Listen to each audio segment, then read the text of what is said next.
the big things is, I've seen a lot of bad stuff in my career, but what my mental health issues were coming from were like seated in my childhood. And it was something I tried to ignore and push back, and I compensated and ended up creating this whole second human that was not healthy in any way, shape, or form. Talking about mental health and talking about feelings is just as normal as talking about the crazy call that you ran yesterday. Like those are all normal conversations to us, and they all need to stay on that same baseline. I've had a lot of people reach out and say that they got into the fire service or became EMTs or paramedics because of the videos, which I think is incredible. Oh, I want to do that. Like, I want to see that patient. Like, that's incredible. It's so, so cool. Welcome to Respond to Resilience, along with my co-host Bonnie Rumley, LCSW EMT, and Dr. Stacy Raymond. I'm David Dashinger. In this episode, we'll be speaking with Jason Patton. He's a firefighter paramedic. He's the vice president of Fire Department Coffee, and he's the creator of Fire Department Chronicles. We'll be talking about firefighter and first responder mental health and wellness. We invite you to like and subscribe our YouTube channel, Respond to Resilience, Facebook, Responder TV, LinkedIn, Apple Podcast, and Spotify. And check out our website, respondertv.com. This episode is made possible by the First Responder Center for Excellence. Discover more at firstrespondercenter.org and connect with us on X, Facebook, LinkedIn, Instagram, and YouTube. Our resource partner, Fight Camp, is offering an exclusive deal for viewers of Responder Resilience. For a limited time, you can get an amazing free package valued at $238, which includes punch trackers, quick wraps, and a free 45-day membership trial. Don't miss out. Email us at info@respondertv.com with the subject line Fight Camp to claim your free package today. We'll be right back to speak with Jason after this. In this family, more of us die by our own hands than by the hazards of the job. In this family, up to a quarter of 911 telecommunicators have symptoms of post-traumatic stress. In this family, our mental health and wellness are in crisis, while responders are quietly suffering. In this family, many struggle with job-related stress, burnout, moral injury, sleep disruptions, substance abuse, and relationship problems. In this family, we can help the helpers. with vital information and resources, resilient strategies, and success stories of overcoming the obstacles. In this family, no one is alone. Welcome to Respond to Resilience with co-hosts retired Lieutenant David Dashinger, Dr. Stacy Raymond, and Bonnie Rumley, LCSW EMTB.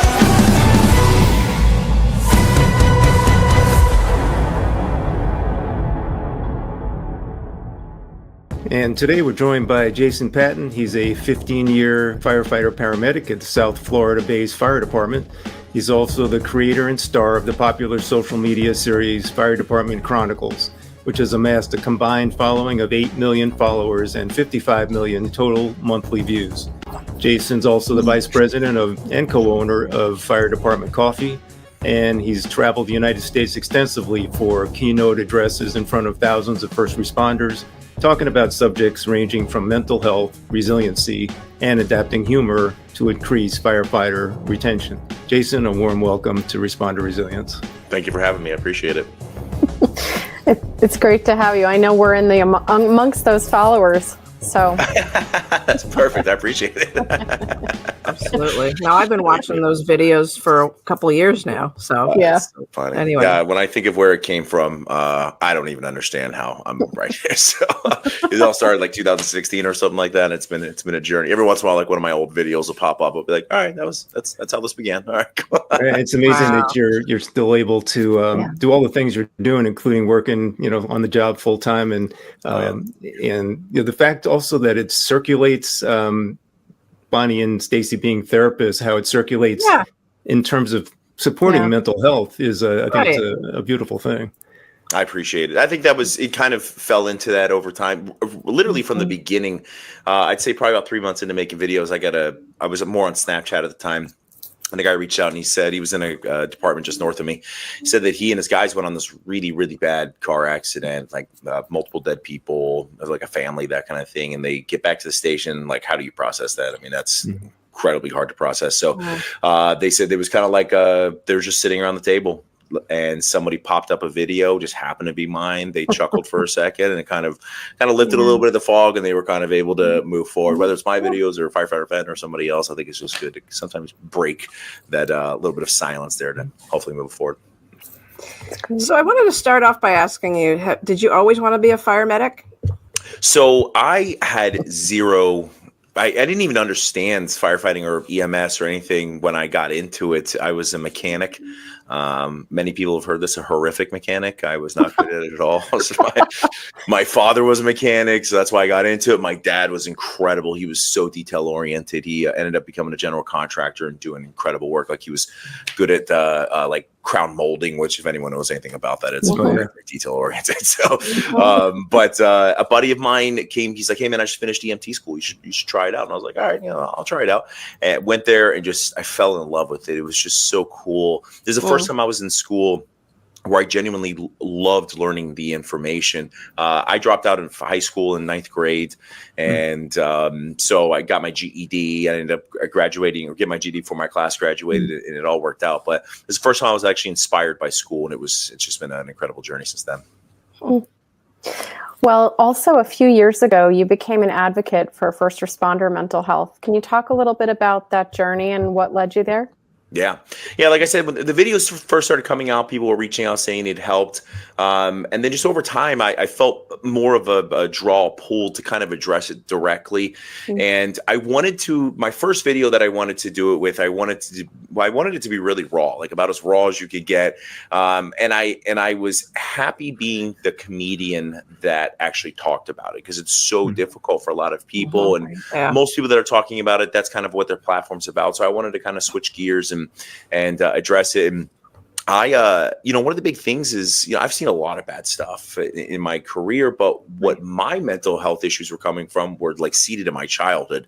And it was something I tried to ignore and push back, and I compensated and ended up creating this whole second human that was not healthy in any way, shape, or form. And I finally got to a head. It was really bad, fantasizing about suicide, that kind of thing. Went and saw a therapist, and it was amazing. And I wanted to tell people about that. My life was impacted by suicide very young. My dad's best friend killed himself, and I talked about it, and the response was incredible. It was so cool. Yeah, I think having seen it, one of your videos where you're talking about what you just described, one of the things that makes it so powerful is that, you're known as being, a comedian and showing the lighter side of life and of first responder community. And to hear you talk about those things makes it that much more powerful, because it shows that we're all human beings and we all have struggles, and also that there's tools out there that can help us to overcome them. So speaking about those tools, Jason, what do you think? I mean, we have things out there, peer support, CISD, CISM, even seeing embedded clinicians now. What do you think we can be doing better moving forward with mental health in the world of firefighting? Yeah, I mean, that's such a broad question, just because mental health outside of the fire service is still so stigmatized. Like when people talk about mental health, there's this they immediately picture people that are like hugging trees and stuff like that. And it's like, that's not like when I speak on mental health, I'm like, everybody at some point in time has to focus on their mental health. In fact, I believe that mental health is the baseline of any other health, whether it's physical health, intellectual health, all that. Like a good solid baseline of feeding into your own mental health, whether it's working out, whether it's talking to a therapist. I love that you said tools. I say therapists don't fix your problems; they give you the tools to be able to work on it yourself, right? And I just think it's a really big thing. And then I think in the field itself, it just has to be talked about. I don't think it's an immediate fix. I think it's like the cancer initiatives. No one could walk out and say, start wash your gear right now. Because in the beginning, we didn't want to do it. It was like, no, my gear is like black now. It was tan before, but now it's black. It's cool, right? It shows that I fight more fires. And it just took more time and knowledge and education to be able to get guys to buy into it, guys and girls. And I think that's kind of it. It's just a slow burn. But eventually we'll understand that talking about mental health and talking about feelings is just as normal as talking about the crazy call that you ran yesterday. Like those are all normal conversations to us, and they all need to stay on that same baseline. Right. Calling all mental health professionals. Join us for the Clinician Masterclass series, working with first responders, and empower your practice with expert insights and actionable strategies. Brought to you by the Responder Resilience Podcast. Dive deep on working with EMS and 911 personnel with seasoned therapists Dr. Nicole Navega and Bonnie Rumilly. Sunny Prevetto shares specific knowledge and tools to support police. Dr. Stacey Raymond offers professional insights on working with veterans, and Dr. Robbie Adler-Tapia covers working with firefighters in a clinical setting. Subject expert Elizabeth Paul covers suicide and psychological autopsies. Patrick Fitzgibbons does a deep dive on inpatient treatment facilities, and Dr. John Violanti covers law enforcement mental wellness. Get ready to transform your practice. Subscribe and stream anytime on our channels: YouTube, Facebook, LinkedIn, Apple Podcasts, and Spotify. Stay in the loop and sign up now at respondertv.com.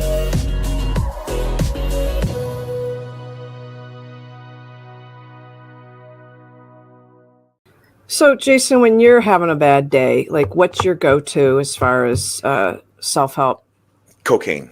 No, I'm kidding. Don't do cocaine, kids. Don't do cocaine. Yeah, it's a pick-me-up, right? Yeah, dude, I feel but great. The crash is a real bitch. I feel great for at least 20 minutes. I think for me, it just depends on the day. Like it's really, and I think that is the hardest struggle with anything, but especially mental health. A lot of people, they want their go-to. Like I work out and I feel better. And that's because they get that appropriate hormone response or dopamine response or whatever it is. And they always feel better. But then that one day they can't do that because of whatever. Well, no, I don't have my pick-me-up. So for me, it's different. It's some days I want to work out. Some days the music that I listen to is the other day I was listening to Adele, like squatting, like it was awesome, man. She was grooving me, man. Some days it's talking to my wife. Some days it's just going for a walk, being in the sun, reading. Like I try to find different things. I would say exercise is my number one, but sleeping, dude, giving myself grace. Like if I don't feel like being 100% that day, dude, it's okay. I don't have to be 100% that day.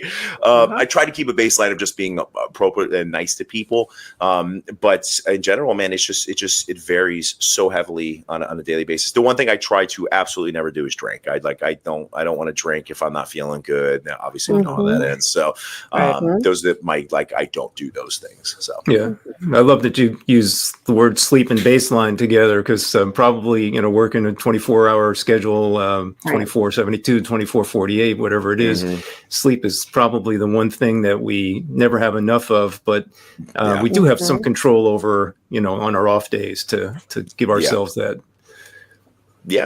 A nap. Dude, a nap. Like people are so against naps. They're like, you're lazy if you nap. I'm like, okay, I'm gonna go to sleep. And I mean, again, 30-minute naps, 45 minutes nap, whatever you can get in is so great. But that's so resetting to the brain. It makes me feel better. It's if I had a bad night, if I ran 2-3 after midnight, I only got 4 hours of sleep. I think there's this drive in, there's this gross like miscommunication when it comes to when you're on calls that you have to be on point and when you're off calls. Yes, we have to be the person in the room at all times that is ready to go if we're in an emergency call. Like we need to be on point because we're saving someone's life. But when we leave there, we don't have to be that person anymore. Like we don't have to be the strongest person in the room. We can talk about something. And a lot of times identifying our own thought processes can kind of spiral into other people's thought processes, and we realize we're all on the same page. We can get through it, validate some thought processes and feelings, and then I can actually move on. Well, to your point, the more that we talk about it and the more, you're saying all the things that help you, but the more we give people permission to just do basic care of themselves. We're not even talking about anything elaborate or expensive. We're talking about getting good sleep, getting good nutrition, taking care of your mental health. It's the more we normalize all of it, I think that's where the change happens. And I think that's why I love, you're known for the comedy stuff, but I think using that platform to get these messages out is such a no-brainer. And I'm really grateful that you're doing that, because I think people will listen. And the more of us that are saying these things, the more people will have to listen to us. Yeah. You had an interesting presentation called How to Hug 101. And I'll tell you a funny story about the Fire EMS Expo up in Connecticut with hugs, but tell us about that. So I started traveling around, going to different conferences, watching people speak, and it was incredible to watch. Like, I'm into mental health, so I like hearing about this stuff, and I think most people are. They're just unaware of the subject, or they don't know how to approach it. It's the first time walking into EMT class for them, or first time walking into fire school. Like, what am I walking out of with this? And excuse me.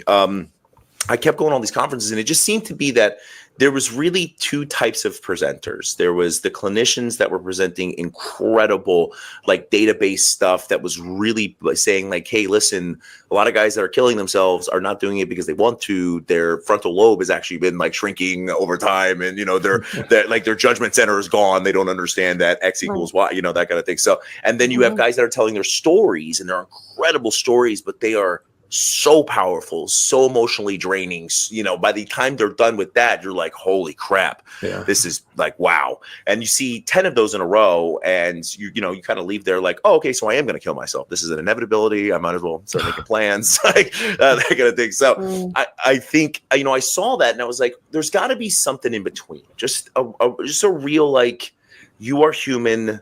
This is a normal expression of human emotions, and it doesn't mean you have to continue down. Like you feel this, you say, I feel this, and sometimes that can rectify it, or at least put you on a better path. So that's kind of how I formed How to Hug 101. It's literally, it's a 35 to 45 minute speech about how extreme anger. I always say that firefighters are comfortable with expressing two emotions, extreme anger and extreme happiness. Like, they're extremely pissed at that dude from farting around the station. They're extremely happy because they punched him in the face,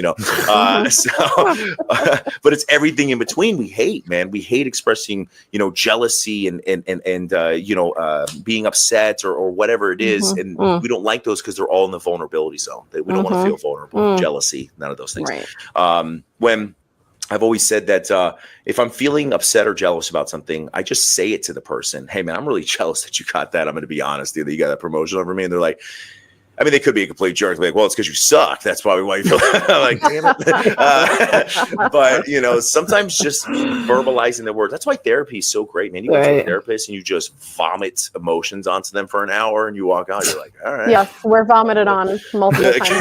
Like EMS for me. Yeah, so that was kind of why I formed it. I was like, man, there's got to be just something in between where humor, and obviously there's just a metric ton of humor laced within it, just to kind of laugh throughout it. But it's been received very well. It's so far, and I've gotten to be able to travel and talk about it, and it's really fun.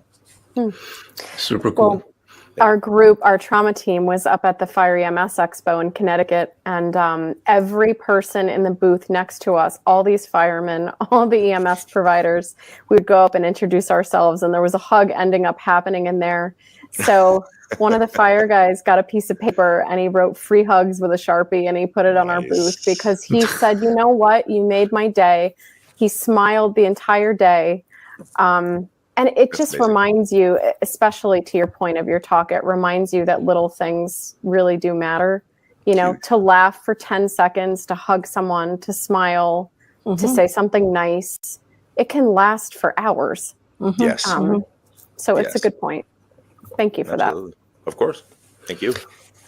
Well, in one of your many initiatives that I came across, it also kind of crosses over what we like to talk about, and it's important to us as well, and that's cancer.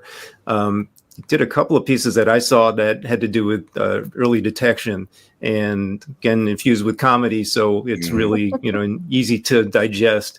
Can you speak a little bit about that piece and sort of where your thoughts are in terms of how we can be doing a better job detecting?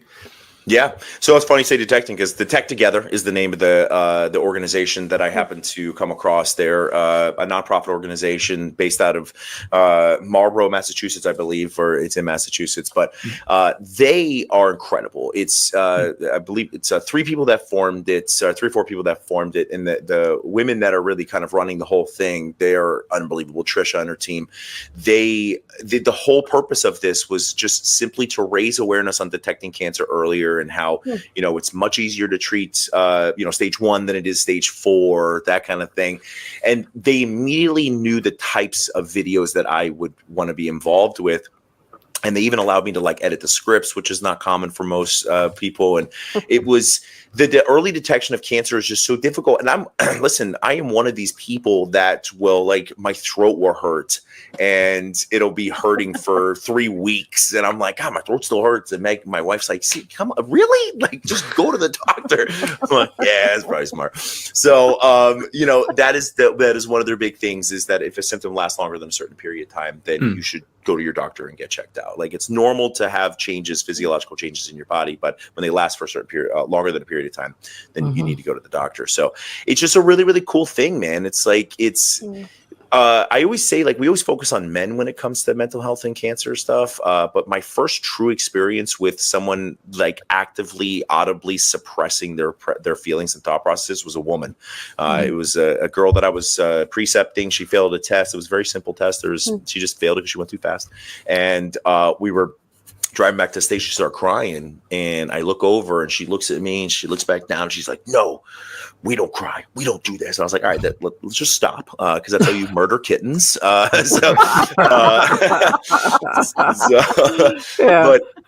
it was incredible to watch someone audibly try to stop themselves, stop themselves from feeling a very normal feeling. And we talked through it, and I was like, this is all normal stuff, man. Like, I was talking to my wife the other day, and my dad died of cancer about 8 years ago. And we started talking about stuff that happened right before he died. And I started crying and going through it. And it felt really good. I think crying's an incredible, very hard feeling, but it's an incredible feeling. Right. Yeah. Introducing Fight Camp. Thousands of workouts led by expert trainers that meet you on your time. Live punch stats motivate you to push harder and help you map out your progress. Knock out achievements, or go head-to-head against other rivals from across the country or across the living room. Learn the basics and sharpen your skills over time through tailored paths. Join the biggest boxing community in the world without leaving your home. Fight Camp. Hey everyone, if you're looking to elevate your fitness journey, listen up.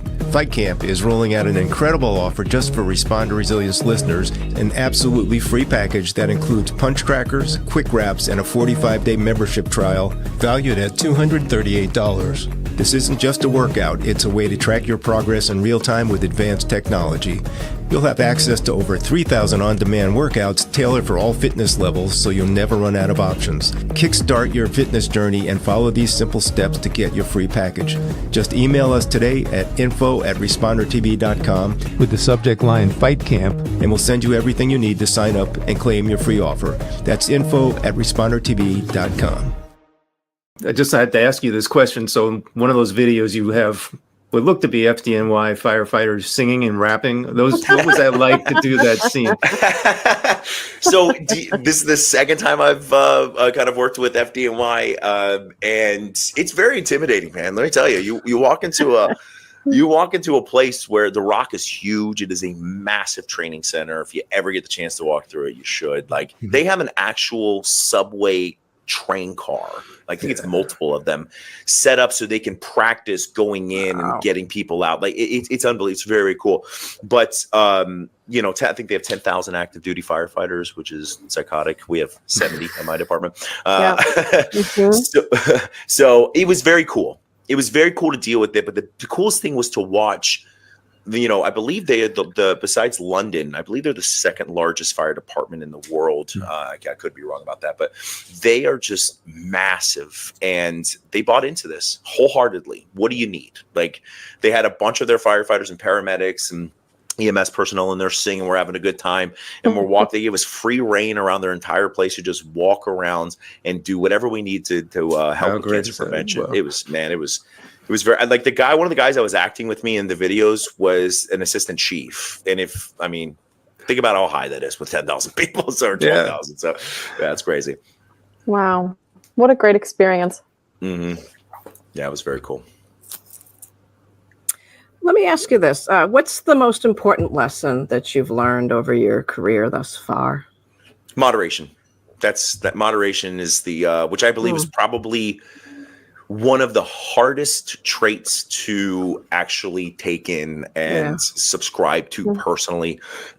I say that with every aspect of my life. I am a firefighter. Bless you. Thank you. I'm I'm a firefighter. I'm a paramedic. I love my job. I have literally swam to the bottom of lakes trying to pull people out of cars. I have, assisted pulling out infants out of burning buildings, and I love it, and I believe in it, and I could never imagine doing anything else. But when I get off shift, I try not to be that guy. Like I try to, if I need to go on a vacation with my wife and not talk about the job, then I try to do that. If I'm out with the guys that I work with, we try to talk about something besides firefighting or paramedics or whatever it is. So finding moderation within that. But even like I said, with my own personal life, if I try not, if I can't work out one day because I have to go take my daughter somewhere or do whatever, then I try not to beat myself up for that. And I think you can find discipline within moderation, but the moderation is so important all the way across the board. Just knowing how far you've come and all the achievements you've gotten to at this point, I can't wait to see what's to come. But I'm curious, if you could go back to your 18-year-old self, what would you say to self? I don't even know. I don't. Yeah, I'd be like, dude, please don't screw this up, man. So mine's like, it's funny because we always say like we'd love to go in the past and change something. Right. Which mine is just very specific to my dad. Like I would just go back and be like, Dad, your back's hurting. You should probably go get that checked out a little bit earlier. So, but I believe if I went back and talked to my 18-year-old self, I would be proud of myself. I would even say that because I kind of was at a crossroad at 17. I'd already dropped out of high school.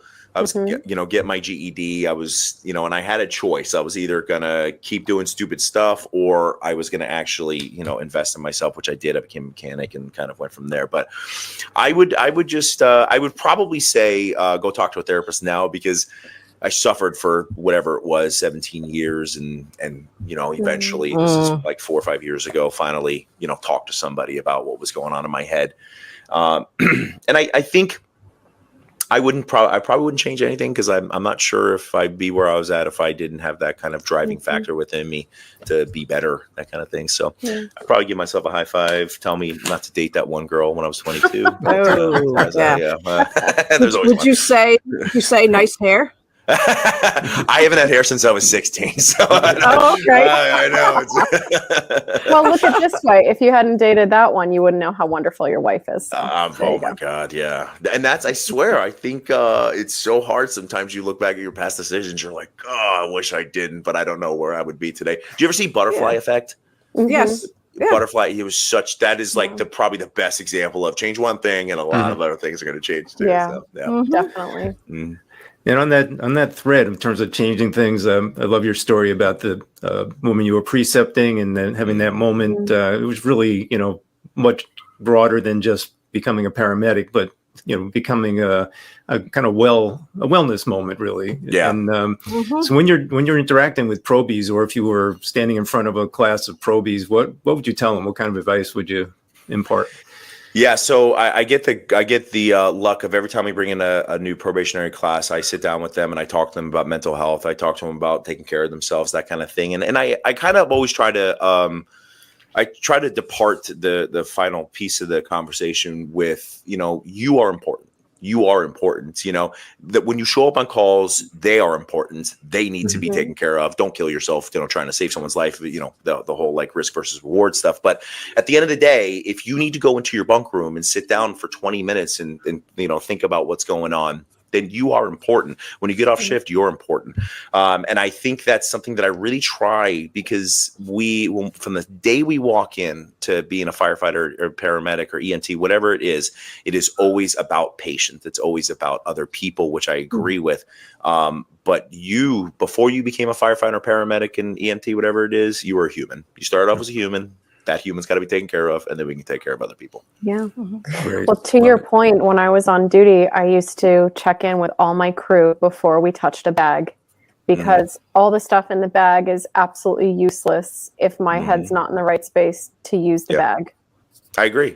And I'm telling you, validation is the number one thing I talk to people about, because there's something about like something sitting in your head and like, oh, you know, that baby, I don't know if I was okay with that. And someone going, yeah, dude, I would feel that's normal, man. Like you've seen dead kids or seeing someone who looked just like your father. It's normal to be upset about that. Be like, oh, okay. Like there's something about that kind of lets people move forward with life. They're not, you know, stuck on that thing. Am I weak? Am I not able to No, dude, that's normal. Oh, okay, cool. Let's go for it. Good for you for just putting it all out there. You know, we love talking to people who can do that, and you're definitely one of them. Switching gears again, there's so many gears, which is great. How did Fire Department Coffee come along? We all know how crucial coffee is in the fire world, but tell us a little bit. What happened? Yeah. So funny enough, I make Fire Department Chronicles and start making some fun videos talking about fire and EMS, and we're having a great time. And then I put this video out about so we were about to get hit by a hurricane. We got 35 firefighters, paramedics, you know, bunch of other city workers, all stuffed into one station together. It is going to be a very interesting next couple of days. So we're all getting in there, and I bring up, it was Cafe Bustelo's who it was, and we had a bunch of stacks of these things, and I was like, this is the only thing that's going to stop us from murdering each other. So let's see how this goes. So I put it out on the internet. We have a great time with it, and then so Luke Schneider, CEO of Fire Department Coffee, someone tags him in the video. He reaches out. He's like, let's work together. I fly out to Illinois, meet him, and kind of moves from there. There was about 6 months in. They'd already opened up a little, it was a storefront, but we didn't have people coming in and purchasing coffee. Started off as an online company. Now we are in about 6,000 retail stores. We just got into Walmart we'll be in Walmart early next year. So that's great. It's been a journey, and it made me really, really appreciate business. People who create businesses, and it is not easy, man. Not easy at all. So much goes into it, and as you said, it's such an essential part of fire department culture. And we interviewed Paul Combs, who one of his cartoons is about the power of the coffee pot and all the problems that get solved around the kitchen table or over a cup of coffee. So it's vital. Absolutely. Couldn't agree more. As firefighters and first responders, we're brilliant at the basics. We master the art of stretching the line, and we excel at being there for those who need us most. Yet even the best of us can be caught off guard. We sometimes face unexpected challenges like injury, cancer, or post-traumatic stress symptoms. But you're not alone. The First Responder Center for Excellence is here to equip you with the tools and resources you need to stay informed and prepared. We help you focus on staying strong, safe, fit, and resilient. Optimize your performance with cutting-edge health, wellness, and science information, from fitness to nutrition, medical evaluations to behavioral health, cancer awareness to cardiac health. We've got you covered. Remember, we're stronger together. Discover more at firstrespondercenter.org and connect with us on X, Facebook, LinkedIn, Instagram, and YouTube. The First Responder Center for Excellence. Equip yourself with excellence for every call. Well, speaking of all the things you've accomplished and up to this point, what's next for you? What do you have kind of in the wings coming in 2024? That's a great question, David. I have no clue.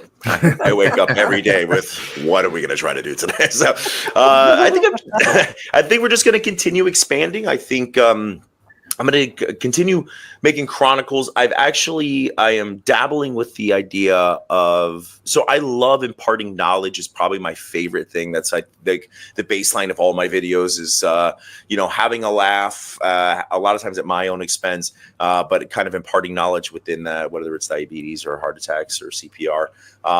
And some of my favorite ones are fire safety videos or the CPR video that I did. And I really want to impact the younger groups. So I am dabbling with the idea of making a fun children's book about fire safety. I think it'd be really, really fun. Something that parents, it is very hard to talk to your kids about fire safety. It just is, because they're like, I don't care what you're saying to me right now. So I would love to make, at least that's my experience with my daughter. I would love to make a children's book that reads like a children's book in a fun way with some of the humor that I love to put in there, but it also kind of gets the fire safety pieces. And then at the end, actually saying, like, how do we build this plan together? Let's know what to do. So that's fantastic. So, thank you. Yeah. Well, if you ever want to do some funny mental health spoofs, we could do a hybrid event with us and you, and maybe come up with some neat materials, because we're going over our goals for the year, trying to figure it out. What's next? Absolutely. Absolutely. Have you gotten any like direct feedback about somebody's life you've changed in terms of recruitment or retention? Like someone saw something you did and they're like, oh, the light bulb went off. I want to do this. Or, maybe I can sustain myself in this career a little bit longer. So I've had a lot of people reach out and say that they got into the fire service or became EMTs or paramedics because of the videos, which I think is incredible. Whether it's me or, firefighter Fenton or fireman Lance, or there's a bunch of nurse influencers, or like, I just think that's great, man. Like watch the videos, laugh. Oh, I want to do that. Like, I want to see that patient. Like, that's incredible. It's so cool. And I think that's so cool that there's a bunch of different people out there. So yeah, I've gotten that recently. And this is two of them referencing the same video, which I thought was awesome. I made a video about how to unchoke yourself, and not in a BDSM way. So I make this video, and two people reach out. One of them said that they were choking in their house and remembered the video and fell on their couch and was actually able to get the piece of shrimp or steak, whatever it was. And another woman said that she was at like Disney World or Disneyland, and her kids started to choke, and she remembered how to do it from a video that I had posted before. Awesome. And remembered how to do the Heimlich and got it out. I mean, I was like, wow, that's insane. She said, my daughter is literally here today because of your video. So I'm like, dude, that's crazy. That's incredible. Yeah. That's great. I saved that one for my chief in case he's like, we got to stop this stuff. Like, save your lives, man. I swear. Do you do stuff on shift, or how do you work out your schedule of filming with your work schedule?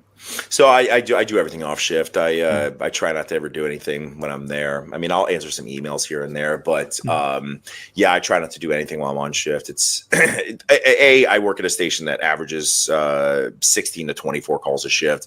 So that would just, my anxiety levels will go through the roof.